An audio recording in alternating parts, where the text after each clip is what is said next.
Ini sih bingung banget ya. Jujur saya yang baca manga ini tidak bisa berhenti dibuat tercengang oleh karya Araki ini. Di chapter ini tuh kita diserang abis-abisan oleh plot twist tentang main villain yaitu Toru, Wonder of You, Rai yang ada hubungannya dengan keluarga Zeppelin, dan kekuatan dari Spin yang kembali sejak part 7. Semoga kalian suka dan menikmati chapter ini juga ya. Dan jika kalian yang tidak ingin terkena spoiler, harap tutup video ini sekarang. Jadi ya, mari kita mulai.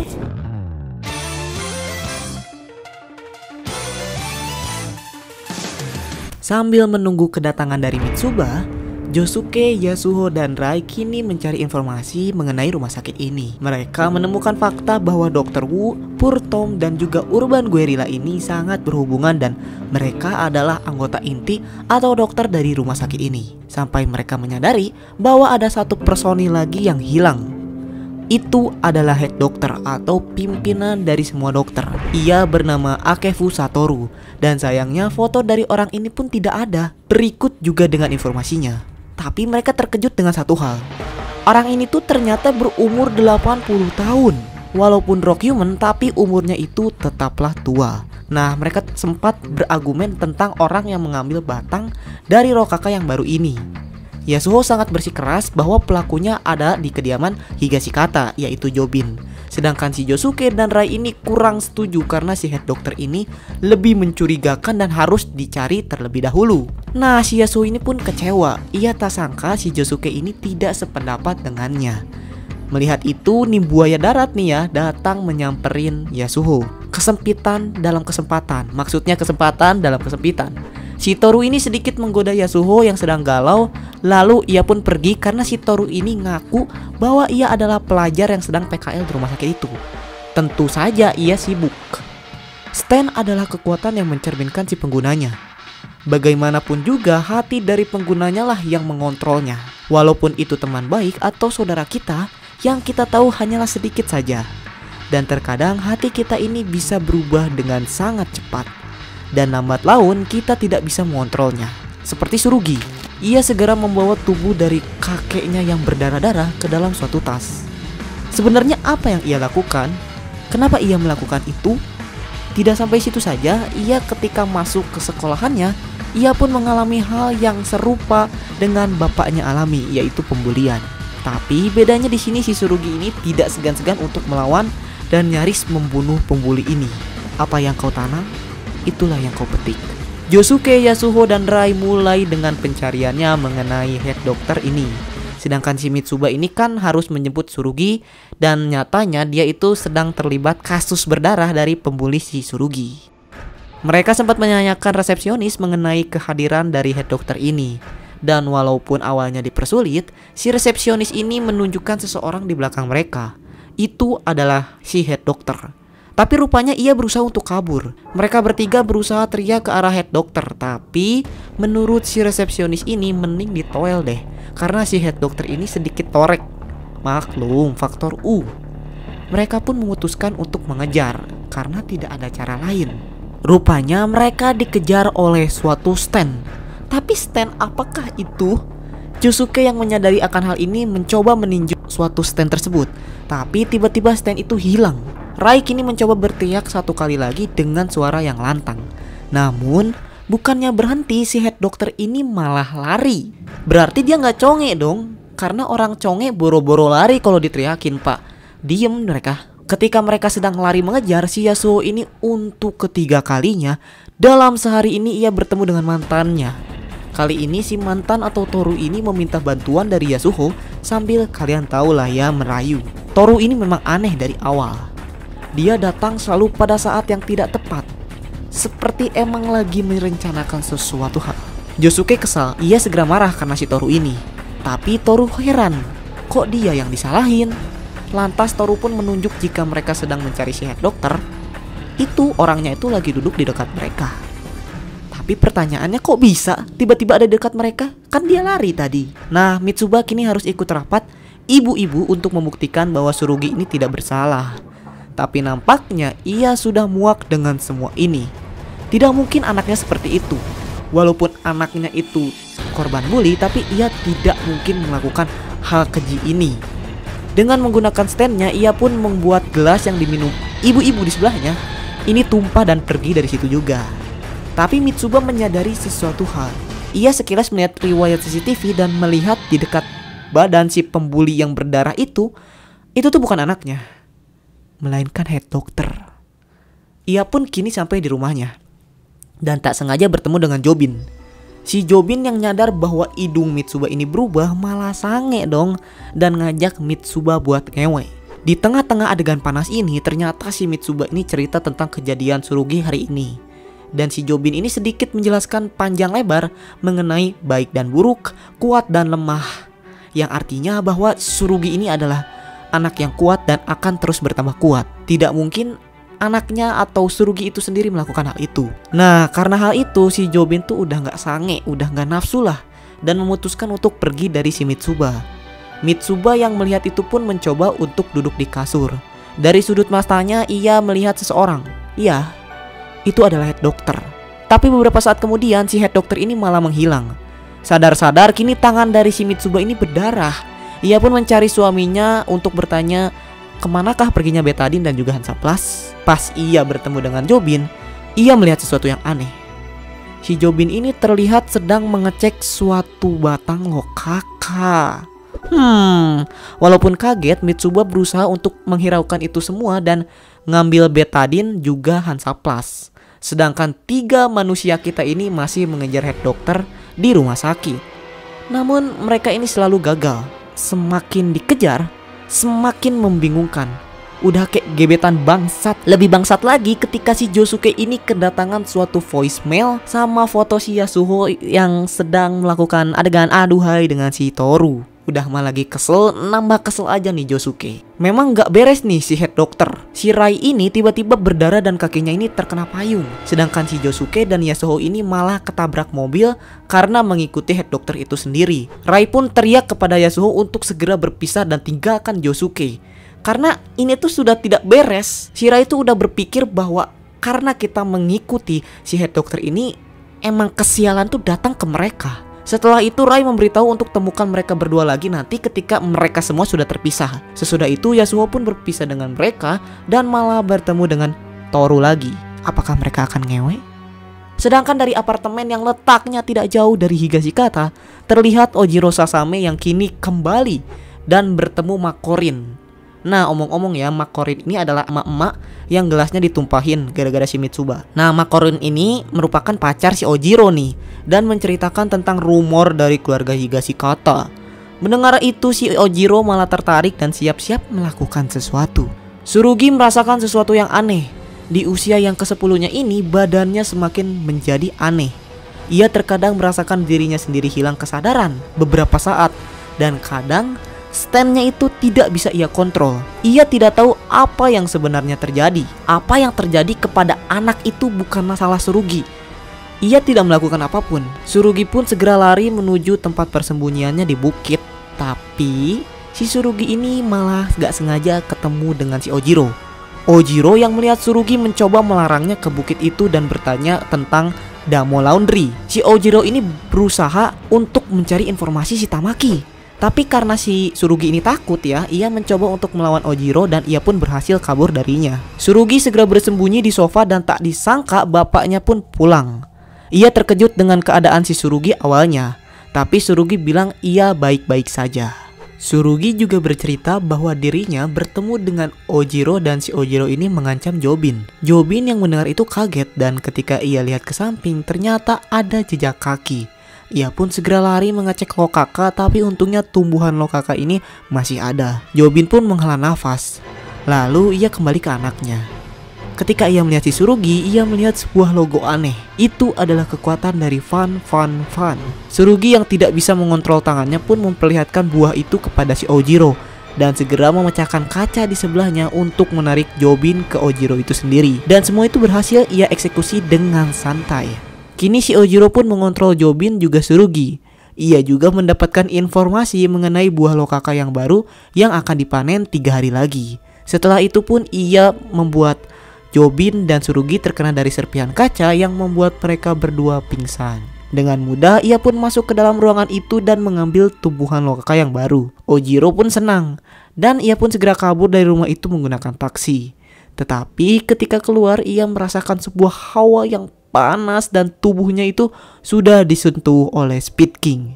Ojiro merasakan hawa panas itu bergerak terus-menerus ke badannya dan tak kuat menahan itu lalu pingsan. Pacarnya si Ojiro yaitu Makorin akhirnya pulang ke rumah. Ia terheran karena kekasih tercintanya itu tidak ada dan ia malah mendapatkan sebuah panggilan masuk di HP-nya. Panggilan itu ternyata berasal dari Jobin. Jobin pun mulai mendesak si Makorin dan membuatnya takut. Dan karena HP-nya ini dipegang oleh Makorin, Speed King ini bisa mentransfer panasnya ke telinga Makorin dan membuat Makorin ini terlempar ke kolam renang. Disitulah ia bertemu dengan kekasihnya yang telah mati, Ojiro. Josuke dan Rai kini sedang bersembunyi dengan Lamborghini di atas pohon. Mereka melakukan itu semata-mata demi menghindari dari polisi karena sekarang mereka itu buron. Mereka juga sempat melihat berita bahwa si Ojiro ini tiba-tiba mati mengenaskan. Tapi itu hanya berita biasa. Mereka masih mencoba untuk menemukan si head dokter ini. Tapi tiba-tiba di belakang mereka ada suatu stand misterius yang datang menyerang. Josuke dan Rai segera loncat dari mobil itu dan terjatuh ke bawah. Padahal baru niat menemukan head dokter saja, mereka sudah diserang. Kebetulan juga di sekitar mereka itu udah ada polisi dan polisinya itu nggak satu. Nambah apes aja mereka. Mereka pun berniat untuk lari menghindari itu semua. Tapi tak disangka kini malah timbul hujan gerimis. Nah, hujan ini tuh bukan hanya peres, tapi sangat tajam hingga membuat kulit ini robek. Mereka segera lari dan masuk ke suatu mobil polisi. Udah hujan edan, mereka pun terbastet. Josuke menjelaskan kepada Rai tentang dirinya dan ia memutuskan untuk mengejar head dokter sendiri dan menyuruh si Rai ini pergi jauh-jauh dari dia agar tidak terkena dampak dari head dokter itu sendiri. Ia pun segera pergi keluar dan terkena hujan. Lalu ia ditangkap oleh polisi. Rai yang melihat itu tidak percaya.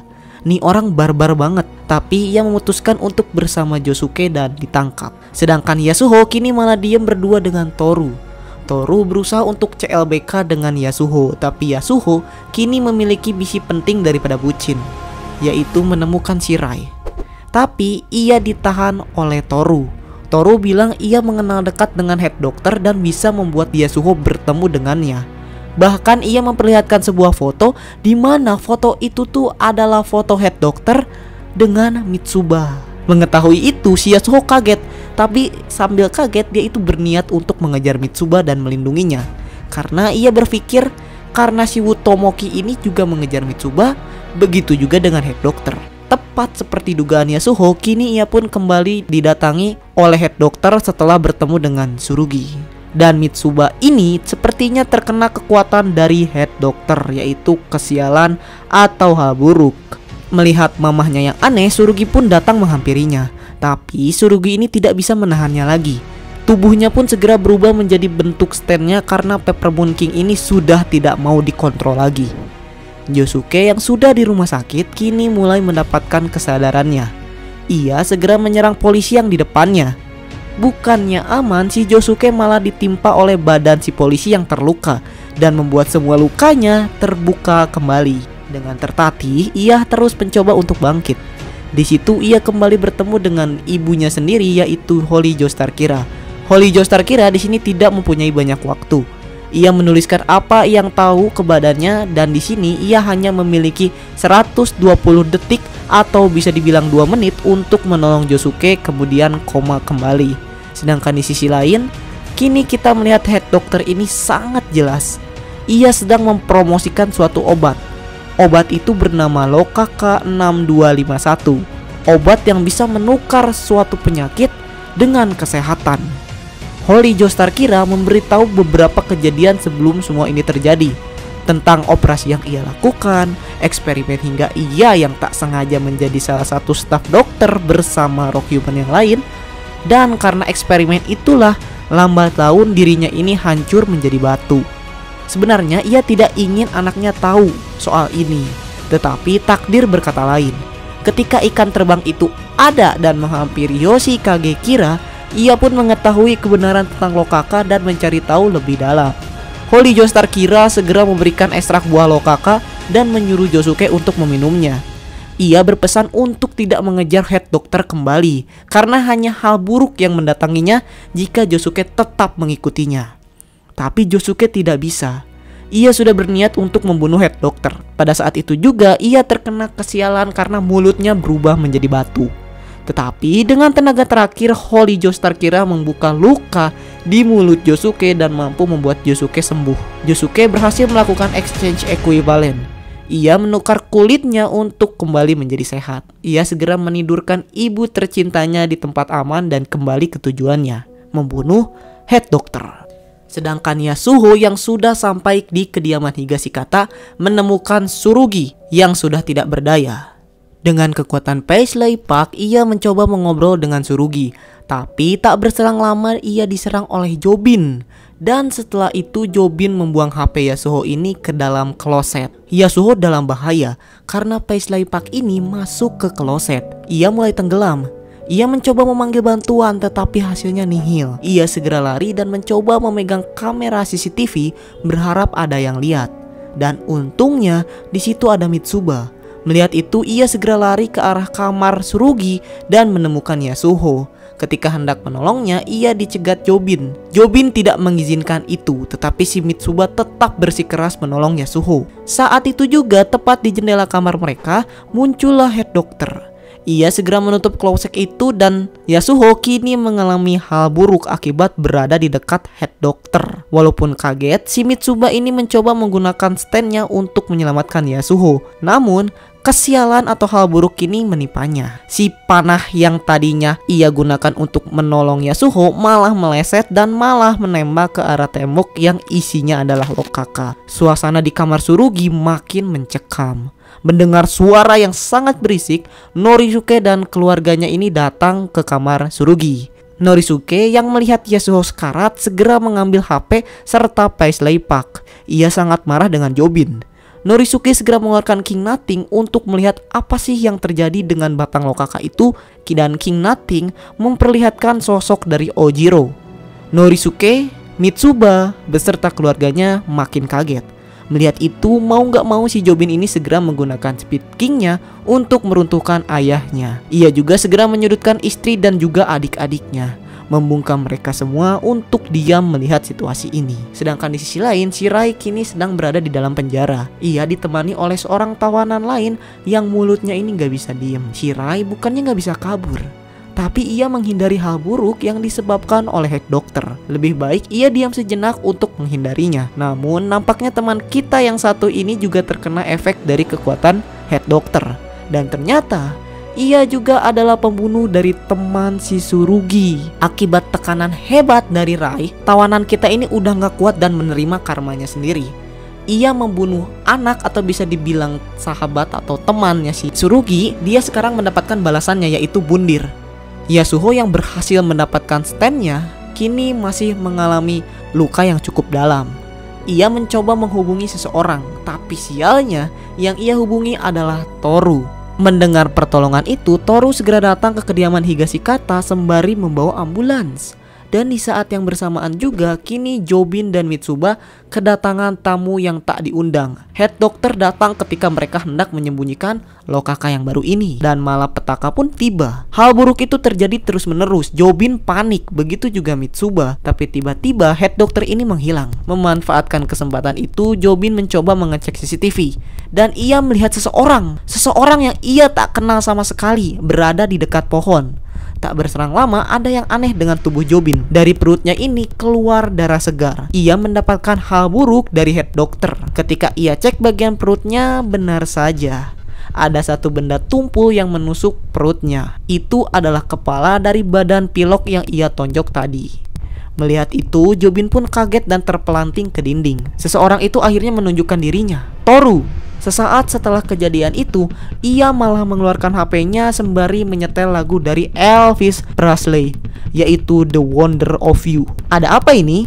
Siapakah main villain sebenarnya?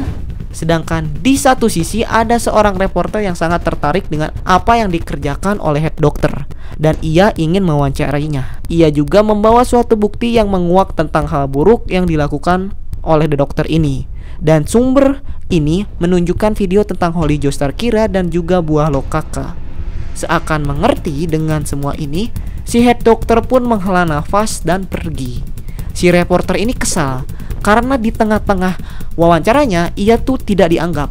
Ia pun berteriak dengan lantang bahwa ia akan mengejar si head dokter ini kemanapun ia pergi dan akan membeberkan ini ke dunia agar rumah sakit ini ditutup. Head dokter tidak mendengarnya dan membiarkan si reporter ini terkena kutukan dari kekuatan stand-nya dan mati. Rai yang kini sedang dalam perjalanannya menuju Josuke kaget. Kok si head dokter ini ngikutin dia? Apa-apaan ini? Kan dia itu tujuannya untuk nyamperin Josuke, bukan nyamperin head dokter. Josuke memang gak bisa ngikutin head dokter, tapi ia juga bisa memanggilnya. Sumber yang didapat oleh reporter ini adalah Josuke, dan head dokter sudah tahu itu. Ia dan juga Toru sedang dalam perjalanan menuju Josuke karena si Toru ini mencium sesuatu yang menarik akan hal itu. Rai tambah panik. Ia segera mencari jalan untuk menghindari si head dokter sampai ia pun akhirnya tiba di tempat Josuke. Sambil terengah-engah, Rai kaget bahwa inilah tujuan asli dari Josuke, untuk melawan langsung si head dokter. Iya, head dokter ini sebenarnya adalah stand. Dia adalah stand otomatis yang dimiliki oleh Toru. Wonder of You namanya. Toru adalah main villain dari series JoJo Leon. Kekuatan dari Wonder of You ini adalah kebalikan dari Divorcee Love Train, yaitu membawa bencana atau hal buruk kepada orang yang mengincar dia. Sedangkan Yasuho akhirnya ditemukan oleh Josu, dan Josu dengan cepat menolong Yasuho. Kalian jangan sekali-sekali meremehkan orang yang sange. Wonder of You alias head dokter mulai mengeluarkan jurus pertamanya. Ia segera mengeluarkan semacam rock insect bernama Dododo Dedadada dan menyerang Josuke. Dengan kekuatan soft and wet, Dododo Dedadada itu tidak bisa menjangkau Josuke, tetapi Josuke tetap mendapatkan luka sayatan dari stand milik Toru. Wonder of You terus menyerang. Ketika Josuke hendak melawan balik, tiba-tiba ia terkena efek dari Wonder of You yang menyebabkan luka yang ia dapat kini menutup penglihatannya. Dengan sigap, Rai segera menahan serangan Dododo Dedadada dengan tangannya. Lantas ia teringat ketika dulu tanaman yang bapaknya ini tanam dan urus mati karena rock insect yang sama, penyebab yang sama. Dan ternyata kejadian dulu itu terulang kembali di sini. Pertarungan makin sengit. Rai kini terdiam karena tusukan tadi itu menyebabkan ia juga terkena racun. Tetapi Josuke ini tetap melawan Wonder of You dengan gesit. Ia mencoba untuk melawan Wonder of You sembari menghindari Dododo Dedadada, walaupun akhirnya ia tertangkap. Josuke terdesak, ia akan segera terkena serangan dari Dododo Dedadada. Tapi dengan doggy stylenya si Rai, ia segera naik ke atas dinding dan menyerang Dododo itu dengan Stavinja. Maksud saya pistol kawatnya. Rai marah. Ia sangat marah besar. Ayahnya, ayah yang ia sayangi dan banggakan itu mati karena menyelamatkan tanaman yang terkena Dododo. Dan pelakunya adalah Wonder of You. Wonder of You ini mengatakan sebuah fakta bahwa bapaknya Shira ini terkena arus dari kekuatannya, atau bisa kita sebut the flow of the calamity. Ia pun segera menodongkan pistol kawatnya tepat di kepala Wonder of You, 2 cm menuju kematian. Rai mengancam Wonder of You untuk menggunakan kekuatannya. Hal buruk pun ia tantang. Tapi setelah beberapa saat tidak terjadi apapun. Dengan sekuat tenaga ia pun melepaskan tembakannya. Tapi apa yang terjadi? Tembakan itu gagal mengenai Wonder of You. Melainkan sekarang si Rai malah terkena serangan dari Josuke itu sendiri, membuat kepala, bahu dan dadanya itu bolong. Pendarahan hebat pun terjadi, membuat Rai ambruk. Josuke yang melihat itu pun terkejut karena sebenarnya Josuke tidak sadar bahwa ia mengendalikan gelembungnya. Ia segera meminta maaf kepada Rai, tapi Rai menolak mentah-mentah permintaan maaf itu karena sebenarnya gelembung dari Josuke ini menyelamatkannya dari flow of calamity. Sebelum semua ini terlambat, ia memberitahu sesuatu hal kepada Josuke. Ini mengenai kekuatan sesungguhnya dari Josuke dan Soft Enoed. Ternyata gelembung yang ia pakai selama ini bukan semata-mata hanya gelembung, melainkan satu garis yang berputar dalam kecepatan tinggi hingga membuat suatu bola gelembung. Dan ini adalah teknik spin. Iya, Josuke adalah seorang spin user.